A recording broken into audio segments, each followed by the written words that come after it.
The night the prison gates slammed shut behind Marcus Hale in 2014, every guard swore they saw something strange in his eyes. Not fear, not anger, but a chilling stillness. The kind you only see in men who know they've crossed a line they can never uncross. They said he walked into cell block D like a man carrying a ghost on his back, like someone who had lost more than freedom. And years later, when the truth finally surfaced, the world would learn that the real crime didn't begin the day Marcus was arrested. It began the moment he decided to protect the very person who betrayed him. Content is for awareness and educational purposes only. Viewer discretion advised. Marcus Hale's story begins far from the cold steel and concrete of Rikers Island. Before the newspapers labeled him the boy from Brooklyn who snapped, he was just a 27-year-old mechanic trying to survive in East Flatbush, New York, a neighborhood where broken things were the easiest to find. Broken families, broken promises, broken young men taught to hide their pain behind tough expressions and quick tempers. Marcus wasn't perfect, but he wasn't the monster the headlines painted either. He was quiet, gentle, the kind of man who fixed your brakes for half the price if you were struggling, the kind who stayed out of trouble because he had already seen what trouble did to people like him. And that's exactly why no one believed it when the police stormed his apartment on a rainy February morning and dragged him out in handcuffs for a crime he swore he didn't commit. The charge? Armed robbery and aggravated assault. The victim? A local store owner who had known Marcus since he was a teenager. The evidence? A fingerprint on a discarded glove near the crime scene, shaky eyewitness testimony, and a grainy camera recording that prosecutors claimed matched Marcus's build. But what the state didn't know, or pretended not to, was that Marcus had an alibi. His childhood best friend, Terrence Clay. And Terrence, with his charismatic smile and smooth words, promised he would come forward, testify, clear Marcus's name. Except he never did. Because Terrence was the one who actually committed the robbery. But Marcus didn't say a word. Not at the police station, not during interrogation, not even at trial, when the prosecutor tried to paint him as a cold, calculating criminal. Why would he take the fall for another man? Why would he let his life crumble in silence? That answer wouldn't emerge until years later, inside the same prison walls meant to break him. And inside the mind of a correctional officer who began noticing that Marcus Hale wasn't like the others. Not violent, not reckless, not hardened. Just someone who carried secrets like shrapnel lodged too deep to remove. Marcus entered prison with no enemies, no affiliations, and no understanding of how survival worked behind bars. He learned quickly. Inmates judged weakness the way wolves smelled blood. The first week he was jumped in the showers. The second, his bunkmate tried to steal his commissary. The third, he was forced to choose. Blend into the gangs or endure every blow alone. Marcus chose the second, not because he was brave, but because he refused to become the monster they wanted him to be. And every night, as he lay awake listening to distant screams echo through the block, he asked himself the same question. Did Terrence even care that I'm here? But the real turning point came the night Marcus was assigned to work in the prison library, a quiet place with peeling paint, cracked windows, and dusty shelves filled with books left behind by men who never made it out. It was there he met someone who would change the course of his entire life. Officer Linda Rowan. A woman with sharp eyes, a soft voice, and instincts honed from 22 years of navigating the darkest corners of the criminal justice system. From the moment she watched Marcus organize the books alphabetically, something no inmate had ever bothered to do, she knew there was more to his story. And she was right.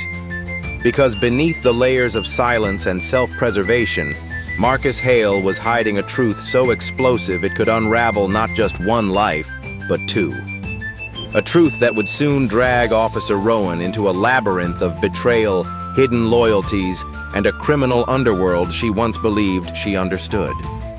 But the first crack in the facade happened one afternoon when Marcus hesitated before shelving a book about wrongful convictions. His hands trembled. His eyes darkened. And Rowan noticed. She approached him slowly, her voice steady. "Hale, what's really going on with you?" Marcus didn't answer, not with words. But something in his expression told her everything. This wasn't a man guilty of a crime. This was a man crushed by a secret heavy enough to bury him alive. And as Rowan walked away, a chilling question echoed in her mind. One she couldn't shake no matter how hard she tried. Who was Marcus Hale protecting? And more importantly, why was he willing to lose his entire life for them? The deeper she dug, the more dangerous the truth became. Because someone out there desperately needed Marcus to stay silent. Someone watching, listening, and waiting for the perfect moment to strike. Now the question becomes, as Officer Rowan steps closer to unraveling the truth Marcus has buried for years, what dangerous chain reaction is she unknowingly triggering? What deadly secret has the power to destroy not just Marcus's second chance, but her own safety inside those prison walls? And when the truth finally surfaces, will it expose a betrayal so deep it forces all of us to ask, what would you sacrifice for loyalty? Your freedom? Your future? Your life? If this gripping true crime story is already pulling you in, comment, "I'm watching." Share this video with someone who loves real crime stories. Subscribe to Crime Chronicles TVc for more chilling crime chronicles. And don't forget to turn on notifications as we continue this suspense-filled journey into inside the criminal mind without a moment to breathe as the story now moves deeper into the dark truth Marcus has been hiding. Inside the walls of Rikers, the rhythm of prison life was unforgiving. Every clang of the metal doors, every shouted command, every scuffle in the yard was a constant reminder that freedom wasn't just a distant memory. It was a foreign language Marcus Hale had almost forgotten how to speak.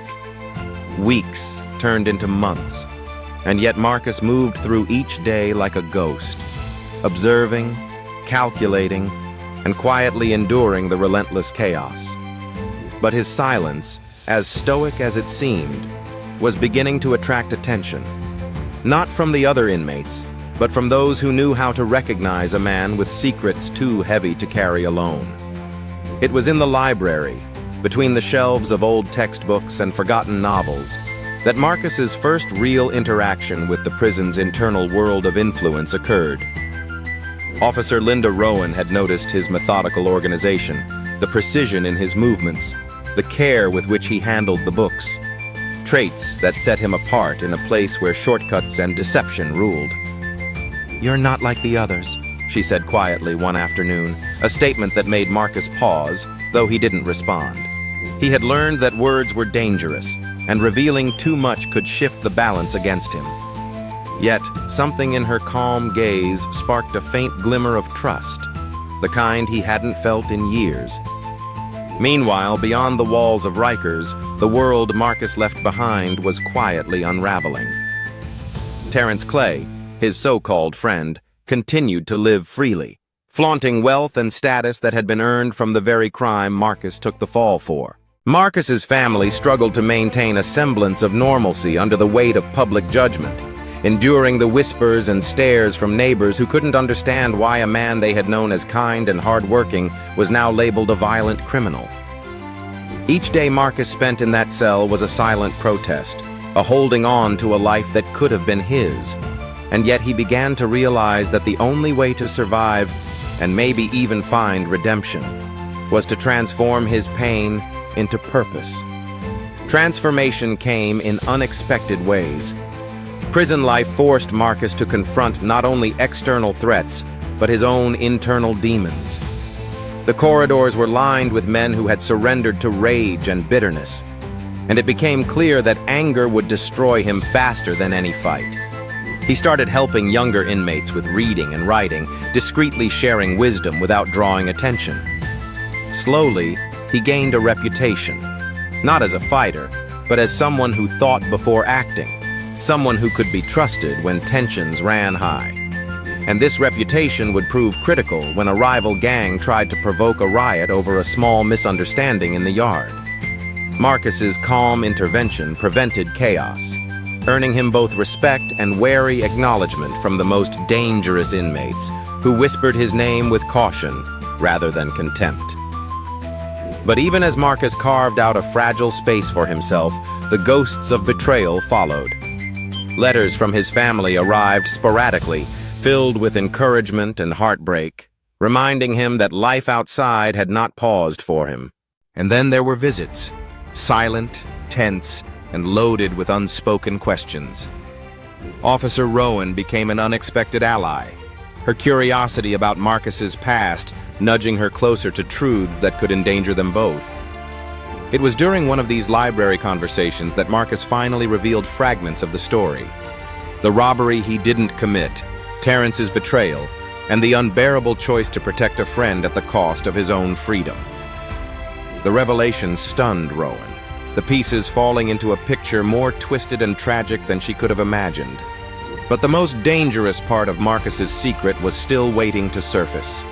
As whispers of his loyalty, his restraint, and his uncanny ability to navigate threats spread throughout the prison, the very people who wanted him silent began to take notice. There were subtle warnings, a dropped item near his cell, a glance from a man he had never seen before, a cryptic message left on a torn page in the library. Marcus understood the stakes. The moment someone connected the dots between him, Terrence Clay, and the robbery could ignite violence, betrayals, and retribution the prison walls could not contain. And every decision he made from that point forward carried the weight of life or death, not just for himself, but for those few he had begun to trust.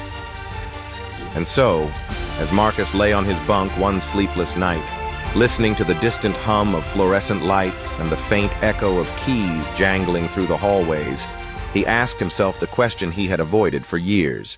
If I survive this, and the truth finally comes out, will anyone believe the reason behind my silence? Or will I forever be marked as a criminal in a world that refuses to see the difference?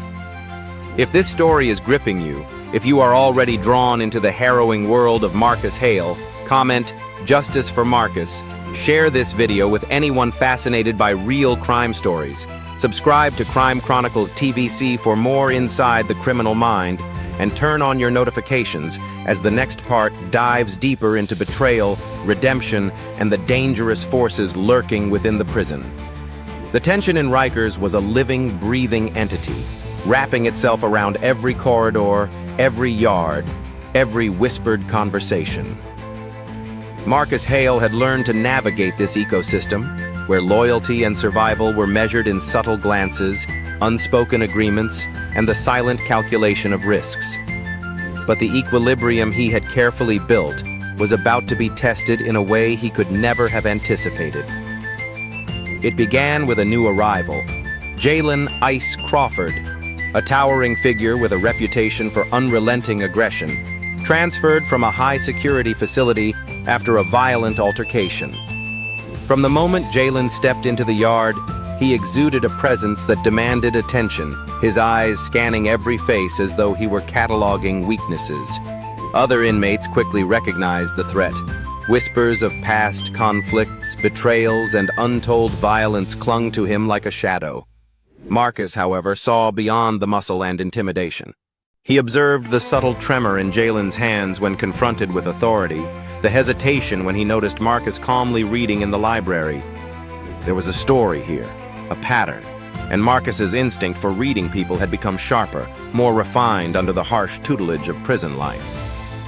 As days passed, Jalen began to test Marcus, probing for weaknesses, challenging him in ways that were more psychological than physical.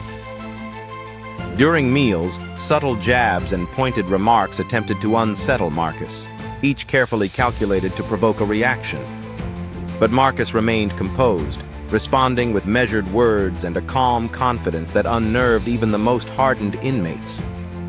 Slowly, respect was earned, not through fear, but through demonstration of intelligence and restraint. This delicate dance, however, attracted attention from higher-ranking figures within the prison hierarchy, both allies and adversaries, each watching closely to see who would bend, who would break, and who would rise. Meanwhile, outside the prison walls, Terrence Clay's arrogance was growing. Unaware that Marcus was quietly building influence behind bars, Terrence flaunted his ill-gotten gains, his every social media post a taunt, a reminder of Marcus's stolen freedom. But news traveled fast, even through the underground channels of letters and visitors. Marcus's family began receiving subtle warnings, anonymous letters, cryptic phone calls, signaling that Terrence's world of power was beginning to unravel. It was a stark reminder that the battle wasn't confined to Rikers. It was sprawling outward, affecting lives, reputations, and destinies in ways that only Marcus seemed to fully grasp. Back inside, Marcus's quiet interventions had earned him an unusual alliance. Father Anthony, a chaplain who had worked in Rikers for decades, recognized the weight Marcus carried, the burden of both injustice and self-restraint. Under Father Anthony's guidance, Marcus began to channel his anger and despair into mentoring programs, teaching literacy and conflict resolution to younger inmates. Each lesson, each conversation, became a subtle act of resistance against the prison's violence-driven hierarchy. But as he helped others, he also sharpened his own strategies for survival and eventually redemption. Yet danger was never far. One night, as Marcus returned from a late library session, he found a note slipped under his cell door. Some debts cannot be forgiven. The handwriting was jagged, urgent, threatening. It was a reminder that the walls of Rikers were not just concrete and steel. They were veins of secrets, revenge, and unresolved grudges. Marcus understood immediately. The next move had to be precise. One wrong step, one miscalculated word, and the fragile peace he had established could erupt into deadly violence. As he lay on his bunk, staring at the faint glow of the ceiling light, Marcus reflected on the chain of choices that had led him here. The betrayal of a friend, the loss of freedom, the struggle to maintain dignity in a world built on fear. And yet he felt a flicker of something he hadn't felt in years. Hope. Hope that even within these walls, a man could reclaim purpose, influence, and perhaps even justice. But the question remained. Can a man truly transform himself when the shadows of betrayal stretch across every corner, waiting to pounce? If you're gripped by Marcus's journey, comment, "Redemption Rising." Share this story with friends or family who are drawn to real-life crime narratives. Subscribe to Crime Chronicles TVc, and hit the notification bell as the next part plunges deeper into confrontations, shocking revelations, and the ultimate test of Marcus's resilience behind bars. Rikers had a rhythm that only those inside could truly understand. A relentless pulse of tension, danger, and fragile alliances. Marcus had learned to navigate this rhythm, but the arrival of a new faction within the prison tested everything he had painstakingly built. They called themselves the Red Vipers, a group notorious for instilling fear through violence and intimidation. Their leader, Dante "Claw" Romero, was cunning, merciless, and charismatic, commanding loyalty through a mix of fear and admiration. Marcus immediately recognized the threat. Dante had an uncanny ability to exploit weaknesses, and the subtle fissures in Rikers' social hierarchy were about to widen under his influence. The conflict began subtly, with whispered challenges and territorial displays. The Vipers pushed boundaries in the yard, testing Marcus's allies, challenging the unofficial rules he had helped enforce. Jalen "Ice" Crawford, still a new presence, found himself caught between loyalty to Marcus and the raw intimidation of Dante. One fateful day, during a yard scuffle that could have escalated into fatal violence, Marcus stepped forward, not with fists, but with words. His voice, calm and deliberate, cut through the chaos. He reminded the inmates that strength wasn't only measured by brute force, but by strategy, alliances, and foresight. The effect was immediate. Murmurs of respect spread even among the Vipers, but Dante's glare promised that this was only the beginning. While the internal war raged outside prison walls, the fallout of Marcus's conviction reverberated through his family and community. Terence Clay's arrogance continued, but cracks were forming in his carefully constructed image. Marcus's younger sister, Alana, had been quietly documenting evidence of Terence's financial misdeeds, funneling it through anonymous channels to authorities. Letters from Marcus, smuggled carefully through legal aids, carried advice and encouragement to navigate this dangerous terrain, instilling courage and patience in the face of escalating threats. Every strategy Marcus devised was now twofold: survival inside Rikers and plotting justice beyond its walls. Back inside, a turning point came during a tense chapel service led by Father Anthony. Marcus had been facilitating a discussion on forgiveness and personal accountability when Dante approached, flanked by his Vipers. The air thickened with tension as all eyes turned to the two men. In that moment, Marcus had a choice: confrontation or diplomacy. He chose words, speaking directly to Dante, acknowledging the pain and rage that often led men down violent paths, offering a vision of power gained through influence rather than fear. The room held its breath, and for a fleeting moment, a shift occurred. Some Vipers began to reconsider their blind loyalty, and even Dante's smirk faltered. But the shadows of prison life are never easily tamed. That night, Marcus discovered a covert plan by certain inmates to sabotage his efforts. Books torn apart, messages intercepted, subtle threats left on bunks. The note he had received weeks earlier, "Some debts cannot be forgiven," suddenly felt like a prelude. Marcus realized that for every step forward, a hidden hand sought to pull him back. His survival depended not only on strategy, but on his ability to anticipate betrayal at every turn. As Marcus lay on his bunk, staring at the dim light and the cold steel bars above, he contemplated the delicate balance he had achieved, mentoring younger inmates, gaining respect, and keeping his conscience intact amidst a world built on fear. Yet he knew that this balance was precarious. One wrong move could shatter it completely. And outside, Terence's unchecked arrogance promised that challenges awaited even beyond these walls. The question haunting him was clear: can one man's vision of redemption withstand both the violent currents of prison life and the calculated malice of the world outside? If Marcus's fight for survival and influence inside Rikers keeps you on edge, comment "Power Behind Bars." Share this story with those who love gripping true crime narratives, subscribe to Crime Chronicles TVc, and turn on the notification bell, as Part 5 will reveal shocking betrayals, hard-fought victories, and the ultimate reckoning of Marcus's journey. The final weeks of Marcus's sentence felt like a crucible forged from every challenge he had endured. He had navigated the shifting alliances of Rikers, tamed the subtle threats of factions like the Red Vipers, and built a fragile network of influence that extended beyond fear into respect. But the hardest trial awaited him not in the yard or the chapel, but in the courtroom of his own conscience and in the looming reality of freedom. He had to reconcile the man he had become behind bars with the man he hoped to be outside, knowing that redemption demanded more than survival. It demanded courage, humility, and unwavering integrity. News of Terence Clay's corruption had finally reached the mainstream media. Investigations sparked by Alana's anonymous evidence led to public scrutiny and federal inquiries into his financial crimes. Marcus's heart surged with vindication, but it was tempered with the knowledge that justice was slow, and revenge had no place in true redemption. As he prepared for his release, he penned letters to the younger inmates he had mentored, emphasizing resilience, accountability, and the power of making choices that defined character.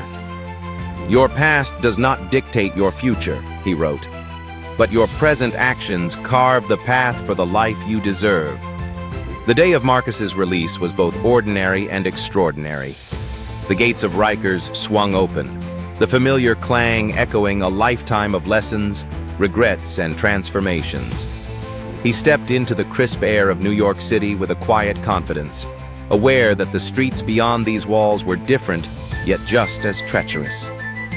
Alana was there to greet him, her eyes glistening with relief and pride. But freedom came with its own tests. Old acquaintances, lingering distrust, and the temptation to return to patterns that had once led him astray. Marcus knew that every choice from this point forward carried weightier consequences than any he had faced behind bars. In the months that followed, Marcus channeled his energy into mentorship, advocacy, and public speaking, sharing his story as both a cautionary tale and a beacon of hope. Former inmates began to look to him as a guide. Social workers and legal advocates sought his insight on rehabilitation programs, and his family slowly healed the scars of his absence. Yet even as he became a symbol of second chances, Marcus never forgot the shadows of Rikers, the betrayal, the violence, and the fragile alliances that had nearly cost him everything. Those memories became tools, guiding him to approach the world outside with wisdom, vigilance, and empathy. The final reflection of Marcus's journey lay not in vengeance or notoriety, but in transformation. He had survived the darkest corridors of human behavior and emerged with a philosophy rooted in resilience and grace. He understood that real change is incremental, fragile, and requires constant vigilance, but it is achievable. And as he stood before a new audience, one hungry for inspiration, for proof that even in the deepest despair, life could be reclaimed, he asked quietly, yet with undeniable authority, "What would you do if the choices you make today could rewrite your entire future?" If Marcus's journey from fear to influence, from prisoner to mentor, from darkness to redemption has inspired or challenged you, comment "Second Chance." Share this story with those who need hope. Subscribe to Crime Chronicles TVc and hit the notification bell. Reflect, discuss, and engage with this story. Because sometimes the hardest battles are fought not in the world outside, but within ourselves. This is Crime Chronicles TVc, your daily dose of real crime stories. Stay tuned for more gripping tales of justice, betrayal, and survival that will keep you on the edge of your seat.